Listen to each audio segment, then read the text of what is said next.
అంటే పవన్ కళ్యాణ్ గారు ఇంకా ఎమ్మెల్యే అనే విషయం పిఠాపురం ప్రజలకు చాలా మందికి తెలియదు. అక్కడ వర్మ గారిని ఎమ్మెల్యేగా చూస్తూ ఉన్నారు. ఎవరికి వర్మ తెలియదండి, గారు మీ మా వైసీపీ ఎమ్మెల్యే వాళ్ళకి అని తెలియదా? చెప్పారు. వైసీపీ నువ్వు ఒక గదిలో కూర్చొని నోటుకొచ్చినట్టు మాట్లాడితే అది కుదరదు, కానీ నోటుకొచ్చినట్టు మాట్లాడద్దు.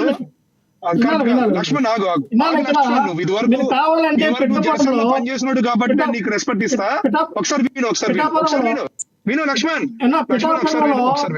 పిఠాపురంలో మీరు ఎక్కడైనా వెళ్ళండి, ఏ ప్రజలైనా అడగండి. పిఠాపురంలో ఎమ్మెల్యే ఎవరంటే వర్మ గారి పేరే చెప్తారు కానీ పవన్ కళ్యాణ్ చెప్తారు వాళ్ళు. కనీసం పిఠాపురం ఎక్కడ ఉంటుందో తెలుసా నీకు? పిఠాపురంలో ఎక్కడుంటుందో అది తెలియదండి, ఎందుకంటే నేను చదువుకోలేదు కదా. నేను 2వ తరగతి 1వ తరగతి చదువుకున్నాను. పిఠాపురం ఎక్కడుందో నీకు తెలియదు. పిఠాపురం ఏం జరిగిపోతుందో చెప్పేస్తాను ఇక్కడ కూర్చొని. ఏదో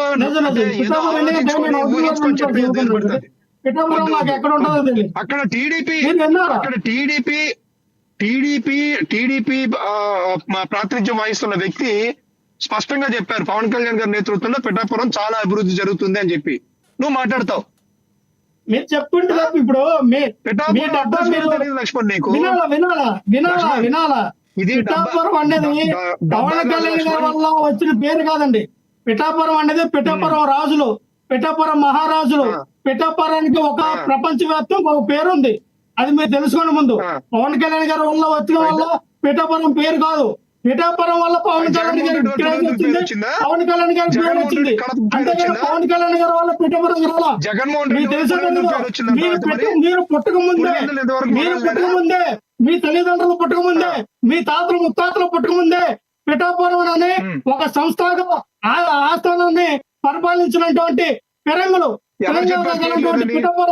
పిఠాపురం మహారాజులకి ఆ రోజు పిఠాపురం కొనేటువంటి పేరు. మీరు ఈ రోజు చెప్తుంటారు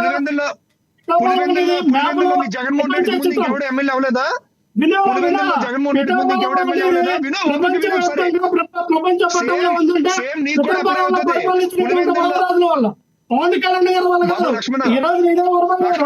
ఈ రోజు పిఠాపురం అంటే ఎక్కడ చూసినా డ్రైనేజ్ సమస్య కానీ, అక్కడ మంచినీటి కొరత కానీ క్రిస్టల్ క్లియర్ గా డ్రైనేజ్ సమస్య ఉంది, మంచినీటి కొరత ఉంది.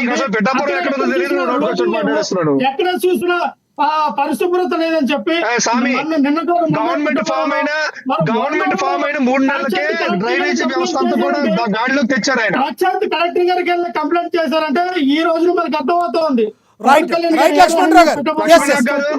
లక్ష్మణ్ గారు అలా కంటిన్యూస్ గా మాట్లాడితే కరెక్ట్ కాదు. లక్ష్మణ్ గారు మళ్ళీ వస్తే వాయిస్ ఎవరిది కూడా బయటికి రాదు. బాబు గారు కంటిన్యూ చేయండి.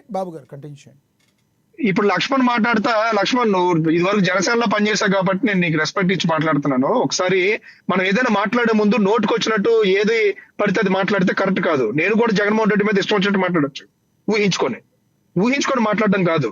మనం డిబేట్ లో మాట్లాడుతున్నాం అంటే, ఓ పార్టీకి రిప్రజెంటేటివ్ గా మాట్లాడుతున్నాం అంటే బాధ్యతాయుతంగా మాట్లాడాలి, ఏదుందో అదే మాట్లాడాలి. అంతేగాని మనం ఊహించుకొని మన మైండ్కి పని చెప్పి నోటుకొచ్చినట్టు మాట్లాడతానంటే అది కరెక్ట్ కాదు. నీకు పిఠాపురం అడ్రస్ కూడా తెలియదు, పిఠాపురంలో ఏం జరిగిపోతుందో చెప్పేస్తున్నావు ఇక్కడ కూర్చొని రూమ్ లో. అది కరెక్ట్ కాదు. పిఠాపురం వెళ్ళావా నువ్వు? ఒకసారైనా పిఠాపురంలో చూసావా నువ్వేమైనా? డ్రైనేజ్ వ్యవస్థ బాగలేదు అంటున్నావు. ఆయన గవర్నమెంట్ ఫామ్ అయిన 3 నెలలకే డ్రైనేజ్ వ్యవస్థని మెరుగుపరిచారు.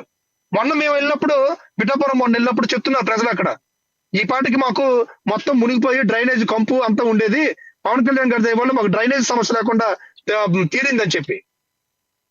బస్ స్టాండ్ ఇప్పుడు దేనిలోకి వచ్చింది. అలాగే చెరువు కోసం ఆల్రెడీ కాంట్రాక్ట్ పెట్టడం జరిగింది.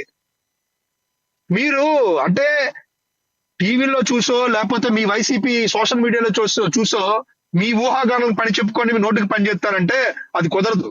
అక్కడ స్థానికంగా ఉన్న ప్రజలు ఏం ఆలోచిస్తున్నారు అనేది కావాలి. ఇక్కడ ఒకవేళ స్థానికంగా ఉన్న ప్రజలు అయిష్టంగా ఉంటే, అక్కడ ఏమైనా వ్యతిరేకత ఉంటే మీ వైసీపీలు వదులుతారా? మీ సాక్షి వదులుతుందా? మీకు ఎక్కడ ఆస్కారం దొరకట్లేదు ఎందుకు? ఎందుకంటే అంత చక్కగా అభివృద్ధి పరిపాలన చేస్తున్నారు కాబట్టి. ఒకవేళ పవన్ కళ్యాణ్ గారు అక్కడ నేరుగా వెళ్ళలేని పరిస్థితులు ఉన్నప్పుడు మా ఎమ్మెల్సీలు నాగబాబు గారు, హరిప్రసాద్ గారు, అలాగే అజయ్ కుమార్ గారు, ఎవరో ఒక పెద్ద మనిషి అక్కడికి వెళ్ళి అక్కడ సమస్యల్ని తెలుసుకొని పరిష్కరిస్తున్నారు. కొంచెం అంటే నేను నోటుకొచ్చినట్టు పులివెందుల గురించి మాట్లాడొచ్చు. ఏం పులివెందులకి మీ జగన్మోహన్ రెడ్డికి ముందు ఇంకెవడ ఎమ్మెల్యే లేడా? మీ జగన్మోహన్ రెడ్డి వచ్చిన తర్వాత పులివెందుల పేరు వచ్చిందా? కడపకు పేరు వచ్చిందా? ప్రతి ఊరికి ప్రతి ప్రాంతానికి ఎంతో చరిత్ర ఉంటుంది. ఆ చరిత్ర ఇంకా మెరుగ్గా